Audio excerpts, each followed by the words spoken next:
യഥാർത്ഥത്തിൽ ക്ലച്ചിനെ കുറിച്ച് പഠിപ്പിച്ച് കഴിഞ്ഞു. അപ്പോൾ ഇത് ക്ലച്ചാണ്. നമ്മൾ ക്ലച്ച് എപ്പോഴും ചവിട്ടുന്ന ഒറ്റ ചവിട്ടാം. ഇതാണ് വെരി ഈസി വേ. എപ്പോഴും ക്ലച്ച് ചവിട്ടാൻ പറഞ്ഞാലും. അപ്പോൾ ഇത് നമ്മളെ വലത്തേക്കാലാണ്. വലത്തേക്കാൽ എപ്പോഴും ഇരിക്കേണ്ടത് ഒന്നുകിൽ ആക്സിലേറ്റർ അല്ലെങ്കിൽ ബ്രേക്കാണ്. നമ്മൾ ഫ്ലോറിൽ ഇങ്ങനെ കാല് വെച്ചേക്കാൻ പാടില്ല. അപ്പോൾ നമ്മൾ എന്ത് ചെയ്യുമ്പോഴും ഫസ്റ്റ് ബ്രേക്കാണ്. ബ്രേക്ക് ചെയ്താൽ ഉടൻ ക്ലച്ച്. അപ്പം ഇന്നത്തെ പ്രാക്ടീസ് പറഞ്ഞാൽ ഈ ക്ലച്ച് ചവിട്ടുന്നതിനെ കുറിച്ചാണ്. അപ്പോൾ പല കുട്ടികളും ക്ലച്ച് ചവിട്ടാൻ പറയുമ്പോൾ അവർ പകുതി വരെ ചവിട്ടും. അപ്പോൾ എപ്പോഴും ചവിട്ടാൻ പറഞ്ഞാൽ മുഴുവൻ സഡനായിട്ട് ഏത് കുട്ടികൾക്കാണോ ഇങ്ങനെ സഡനായി ചവിട്ടി താഴ്ത്താൻ കഴിയുന്നത് അവർ ഡ്രൈവിങ്ങിൻ്റെ കാര്യങ്ങളിൽ അവർക്ക് ആ ഒരു പെർഫോമൻസ് ലെവൽ ഉയർന്നു നിൽക്കും. അതല്ല നമ്മളിങ്ങനെ ക്ലച്ച് ചവിട്ടാൻ പറയുമ്പോഴത്തേക്ക് പയ്യെ പയ്യെ പയ്യെ പയ്യെ ചവിട്ടുക, പകുതി കൊണ്ട് നിർത്തുക, ബാക്കിയുടെ പറയുമ്പോൾ അങ്ങനെയുള്ള കുട്ടികളുടെ ഡ്രൈവിങ്ങിൻ്റെ നിലവാരം താഴ്ന്നു നിൽക്കും. അപ്പോൾ എപ്പോഴും ഒരു കുട്ടികളെ ഡ്രൈവിംഗ് നിലവാരം ഉയർത്തുന്നതിനാവശ്യമായ എല്ലാ സെറ്റപ്പുകളും നമ്മളിവിടെ അറേഞ്ച് ചെയ്യണം. അങ്ങനെയുള്ള നമ്മൾ കാർ ഓടിക്കുന്നതിന് പകരം നമ്മൾ ഇതുപോലുള്ള ഓരോ ഉപകരണങ്ങളിൽ നമ്മൾ ചെയ്ത് പ്രാക്ടീസ് ചെയ്യാനുള്ള സംഭവം. അപ്പോൾ ഒരു കുട്ടി ഇന്നലെ തന്നെ ഒരു കുട്ടിയെ ഓടിപ്പിക്കുമ്പോൾ അത് ക്ലച്ച് ചവിട്ടാൻ പറയുമ്പോൾ പകുതിയെ ചവിട്ടുള്ളൂ. അടുത്ത പകുതി എന്ന് പറയുമ്പോഴേ ബാക്കി പകുതി ചവിട്ടുള്ളൂ. അപ്പോൾ എന്തുകൊണ്ട് അങ്ങനെ സംഭവിക്കുന്നതെന്ന് സ്വയം ആലോചിക്കുക. അപ്പോൾ എപ്പോഴും ക്ലച്ച് ചവിട്ടാൻ പറഞ്ഞാലും ഒറ്റ ചവിട്ടും. ഇവിടെ നമ്മൾ ക്ലച്ച് ചവിട്ടുമ്പോൾ നമ്മളെ മൈൻഡിനകത്ത് മറ്റൊരു ചിന്ത വരാൻ പാടില്ല. ക്ലച്ച് പകുതി ചവിട്ടണോ, അത് കുറച്ച് ചവിട്ടിയാൽ മതിയോ, ചവിട്ടണമെന്ന്. അപ്പോൾ പഠിപ്പിക്കുന്ന ഒരു അധ്യാപകൻ എന്താണോ പറയുന്നത് അത് അതേ സമയം നമ്മൾ ചെയ്ത് പ്രാക്ടീസ് ചെയ്യണം. അപ്പോൾ ക്ലച്ച് ചവിട്ടാൻ പറഞ്ഞാൽ ക്ലച്ച് ചവിട്ടി കഴിഞ്ഞു, നമ്മൾ ഡ്യൂട്ടി കഴിഞ്ഞു. അപ്പോൾ എന്തിനു വേണ്ടിയായിരുന്നു ക്ലച്ച് ചവിട്ടിയെന്നത് അപ്പോഴും മനസ്സിലായില്ലെങ്കിൽ അടുത്ത സെക്ഷനിൽ സാറ് പറയുമ്പോൾ നമുക്ക് ചെയ്യും. കാരണം നാളെ നമ്മൾ കാർ ഓടിക്കുമ്പോൾ നമ്മളെ കാറിനോടൊപ്പം ഇരിക്കുന്ന ഡ്രൈവിംഗ് സ്കൂളിൻ്റെ അധ്യാപകരല്ല, പകരം അവിടെ ഇരിക്കുന്നത് ഒന്നുകിൽ നമ്മുടെ ഹസ്ബൻഡോ അല്ലെന്നുണ്ടെങ്കിൽ നമ്മുടെ ബ്രദറോ സിസ്റ്ററോ ഫാദറോ മദറോ ഒക്കെ ആയിരിക്കും. അപ്പോൾ നമ്മുടെ വീട്ടിലെ വാഹനങ്ങളിലൊന്നും ലെഫ്റ്റ് സൈഡിൽ ക്ലച്ചും ബ്രേക്കും ഒന്നുമില്ല, ഡ്യുവൽ കൺട്രോൾ സിസ്റ്റം ഇല്ല. അപ്പോൾ അവിടെ നമ്മൾ ബ്രേക്ക് ചെയ്യണമെങ്കിൽ നമ്മൾ തന്നെ ബ്രേക്ക് ചെയ്യണം. അവിടെ ബ്രേക്ക് ചെയ്യൂ എന്ന് അച്ഛനോ അമ്മയോ പറയുന്ന അതേ സമയം നമുക്ക് ബ്രേക്ക് ചെയ്യാൻ കഴിയണം. അപ്പോൾ അവിടെ ഈ പറഞ്ഞ പോലെ സംശയം അല്ലെങ്കിൽ എത്ര ചെയ്യണം എന്നുള്ളൊരു സംശയം വരുമ്പോൾ അവിടെ ബ്രേക്ക് ചെയ്യാൻ സമയതാമസം വരും. അത് അപകടത്തിന് കാരണമാണ്. അപ്പോൾ എന്തുണ്ടെങ്കിലും സഡനായി ചെയ്ത് പ്രാക്ടീസ് ചെയ്യാന്നുള്ളത്. അപ്പോൾ നമ്മുടെ ആദ്യത്തെ 4 ദിവസത്തെ ക്ലാസ് ഗ്രൗണ്ടിൽ കഴിഞ്ഞിട്ട് നമ്മൾ റോഡിൽ ഓടിപ്പിക്കുമ്പോഴത്തേക്കാണ് ഈ പ്രശ്നങ്ങളൊക്കെ വരുന്നത്. ഗ്രൗണ്ടിലെന്ന് പറഞ്ഞാൽ വളരെ സാവധാനത്തിലാണ് നമ്മൾ ചെയ്യുന്നത്. നമുക്ക് ഇഷ്ടംപോലെ സമയമുണ്ട്, മറ്റു വണ്ടികളൊന്നും വരുന്നില്ല. പക്ഷേ റോഡിൽ വണ്ടി ഓടിക്കുമ്പോൾ നമ്മുടെ പുറകിൽ നിന്ന് വണ്ടി ഉണ്ടാവും, മുൻപിലൂടെ വണ്ടി പോകും. അപ്പോൾ ഈ ഓടുന്ന വണ്ടികൾക്ക് അനുസൃതമായിട്ടായിരിക്കണം നമ്മളും പോകേണ്ടത്. അതല്ല ഒരു മെയിൻ റോഡിൽ നമ്മൾ ഏറ്റവും വേഗത കുറച്ച് റോഡിൻ്റെ മധ്യഭാഗത്ത് ഓടിക്കുക എന്ന് പറഞ്ഞാൽ അതെല്ലായ്പ്പോഴും അപകടം കാരണമാകും, മറ്റു വാഹനങ്ങൾക്ക് ബുദ്ധിമുട്ടുമാകും. അപ്പോഴങ്ങനെ ഈ ക്ലച്ച് ബ്രേക്ക് ആക്സിലേറ്റർ സിസ്റ്റം നമ്മൾ ഓപ്പറേറ്റ് ചെയ്യുന്നതിന് വേഗത വേണം. അപ്പോൾ എപ്പോഴും ക്ലച്ച് ചവിട്ടാൻ പറഞ്ഞാലും ഒറ്റ ചവിട്ടാണ്. അവിടെ നമ്മൾ വേറെ ആലോചിക്കാനും എപ്പോഴും ക്ലച്ച് ചവിട്ടും. അപ്പോൾ നമുക്കറിയാം ആക്സിലേറ്റർ എന്ന് പറയുന്നത്, ഇപ്പം ആക്സിലേറ്റർ എന്ന് പറഞ്ഞാൽ നമ്മൾ ഒരു ചവിട്ടല്ല. ചില കുട്ടികൾ എടുത്ത് ആക്സിലേറ്റർ ഒരു ചവിട്ടും എന്നിട്ട് അതുപോലെ കാലിടും. അപ്പോൾ ഈ ആക്സിലേറ്ററിന് മാത്രം സെപ്പറേറ്റ് വീഡിയോ നമ്മൾ കാല് കൊണ്ട് ചവിട്ടുന്നതായിട്ട് നമ്മൾ റെക്കോർഡ് ചെയ്തിട്ടുണ്ട് കുട്ടികൾ കാണാൻ വേണ്ടി. പക്ഷേ അത് അവരാരും കാണുന്നില്ല. ഇന്നലെ തന്നെ നമ്മൾ കാർ ഓടിക്കുമ്പോൾ ഒരു കുട്ടി എപ്പോഴും ആക്സിലേറ്റർ കൊടുക്കുന്ന ഒരു ചവിട്ടാണ്. ഈ ചവിട്ടുമ്പോൾ വണ്ടി ഇങ്ങനെ ജെർക്ക് ചെയ്തെന്ന് പോകും. നമ്മൾ എടുക്കുമ്പോൾ കൂടി പോകുമ്പോഴും വണ്ടി അതുപോലെ. അപ്പോൾ എപ്പോഴും നമ്മൾ ഫസ്റ്റിൽ കൊടുക്കുന്ന ആക്സിലേറ്റർ വെരി കെയർ. ആക്സിലേറ്ററിൽ കാല് വെച്ച് 1 എന്ന് സങ്കല്പിച്ച് ജസ്റ്റ് ഒന്ന് തൊട്ടാൽ മാത്രം മതി. അല്ല ഇപ്പം വണ്ടിയുടെ സ്പീഡ് കൂടി നോക്കിയാൽ പോലും അറിയാൻ പറ്റില്ല. അത് കഴിയുമ്പോൾ എന്താ ഇപ്പോഴും ആക്സിലേറ്റർ കുറച്ച് ഇത്രയേ ഉള്ളൂ. അപ്പോൾ നമ്മൾ എപ്പോഴും ആക്സിലേറ്റർ കൊടുക്കാൻ പറയുമ്പോഴും ഈ ഒരു പോയിന്റിൽ കൊടുത്തിട്ട് പിന്നെ നമുക്ക് 2, 3, 4, 5, 6 ചവിട്ടി അങ്ങ് താഴ്ത്താം. പിന്നെ ഒരിക്കലും വണ്ടി ജർക്ക് ചെയ്യില്ല. അപ്പോൾ ഇവിടെ സംഭവിക്കുന്ന പ്രശ്നം എന്ന് പറഞ്ഞാൽ ഈ കുട്ടികൾ ഇങ്ങനെ ആക്സിലേറ്റർ കൊടുക്കാൻ പറഞ്ഞാൽ കൊടുത്തു കഴിഞ്ഞാൽ പിന്നെ ഇവർ ആക്സിലേറ്റർ കൊടുത്ത് വീണ്ടും വണ്ടിയുടെ വേഗത വർദ്ധിപ്പിക്കില്ല. കാരണം ഒരു ഗിയറിൽ നിന്ന് അടുത്ത ഗിയറിലോട്ട് പോകണമെങ്കിൽ നമ്മൾ ആക്സിലേറ്റർ ചവിട്ടി താഴ്ത്തിയാലേ ഒരു ഗിയറിൽ നിന്ന് അടുത്ത ഗിയറിലോട്ട് പോകും. അപ്പോൾ അത് നമ്മുടെ മനസ്സിനകത്തുള്ള ഭയം അല്ലെങ്കിൽ പേടി മാറ്റി വെച്ചുകൊണ്ട് നമ്മൾ ആക്സിലേറ്റർ ഇങ്ങനെ ചവിട്ടി താഴ്ത്തണം. വണ്ടിയുടെ സ്പീഡ് അപ്പോൾ നമുക്കറിയാം അടുത്ത ഗിയറിൻ്റെ സ്പീഡായി. അങ്ങനെ സ്പീഡായാൽ ഉടൻ ക്ലച്ച് ചവിട്ടി നമ്മൾ ഏത് കുറയ്ക്കണം, ഇത്രയോ.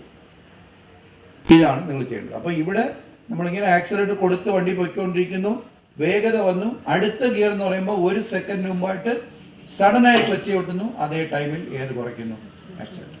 ഇങ്ങനെ നമ്മൾ സഡനായിട്ടാണ് ക്ലച്ച് ചവിട്ടി ആക്സിലേറ്റർ കുറയ്ക്കുന്നതെങ്കിൽ ഒരു കല്ലെടുത്ത് എറിഞ്ഞതുപോലെയുള്ള ഫോഴ്സ് വണ്ടിയിലുണ്ട്.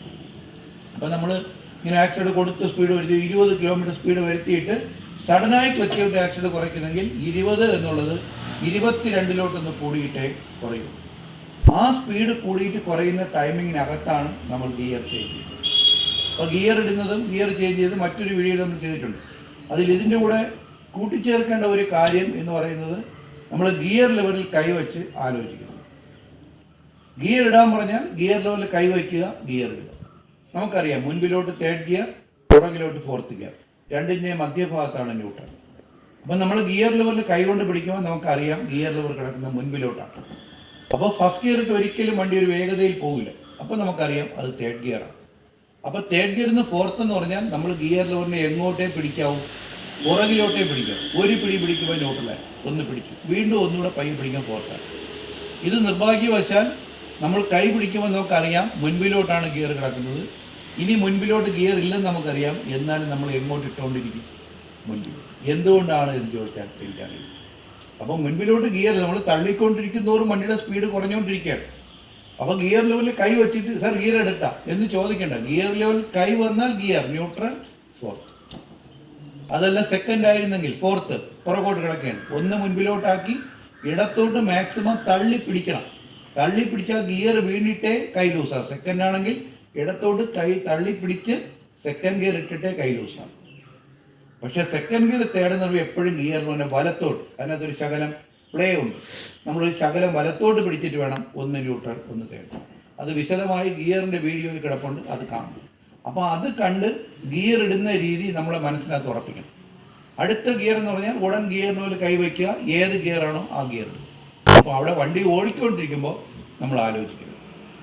അപ്പോൾ നമ്മളെപ്പോഴൊരു വണ്ടിയെ നിർത്തിയെടുക്കുമ്പോൾ നമ്മൾ ഫസ്റ്റിൽ ബ്രേക്ക് ചവിട്ടി, അത് കഴിഞ്ഞ് ഉടൻ ക്ലച്ച് ചവിട്ടി ചവിട്ടി ന്യൂട്രലാക്കി നമ്മൾ ബ്രേക്കിൽ നിന്ന് കാല് വിട്ടു, കാല് ആക്സിഡൻറ്റ് പുറത്ത് വെച്ചു, ആക്സിഡൻറ്റ് കൊടുത്തു വെച്ചു, സ്റ്റാർട്ട് ചെയ്തു. അപ്പോൾ നമ്മൾ സ്റ്റാർട്ട് ചെയ്യുമ്പോൾ ക്ലച്ചിൽ നിന്ന് കാലെടുക്കും.